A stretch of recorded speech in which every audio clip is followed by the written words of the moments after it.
President Bongbong Marcos is ordering the suspension of all rice importation for 60 days beginning September 1. In a message to reporters on Wednesday, August 6, Presidential Communications Office Secretary Dave Gomez says the 60-day suspension aims to protect local farmers affected by low palay prices. Gomez says that Marcos issued the directive after consulting with cabinet members on the sidelines of his 5-day state visit to India. He adds that the order was also issued upon the recommendation of Agriculture Secretary Francisco Chu Laurel Jr.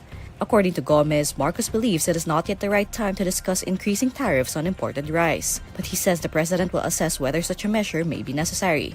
The Department of Agriculture earlier recommended an increase in tariff on imported rice or a temporary suspension of rice imports. Agriculture Assistant Secretary Arnel de Mesa said that the DA had proposed increasing the import duty on rice to 25% from the current 15%.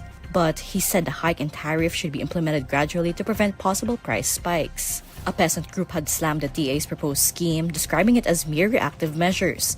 Kilusang magbubukid ng Pilipinas called on the government to instead boost local rice production through massive public funding in the form of subsidies and compensation.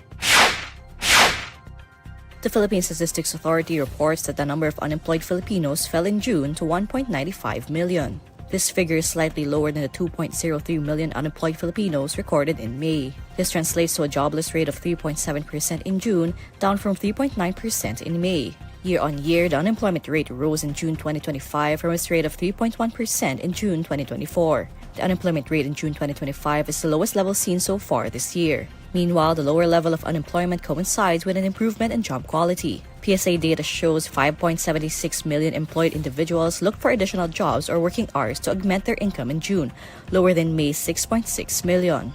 This represents an underemployment rate of 11.4%, down from 13.1%. Underemployment is typically used as an indication of job quality. A higher number means more people have to look for additional work because their current one doesn't provide enough security and pay. Senate Deputy Minority Leader Lisa Hontiveros is criticizing the government's service insurance system for allegedly investing over 1 billion pesos of its funds in online gambling. In her privileged speech delivered during the plenary session on Tuesday, August 5, Hontiveros says that GSIS invested in the online gambling platform DigiPlus. Pinasok ito ng GSIS when DigiPlus's shares were being offered at a peak of 65.30 pesos. Those shares have since hit a low of 13.68 pesos. Lugi na. In the first place, what was GSIS thinking? Investing funds in online gambling.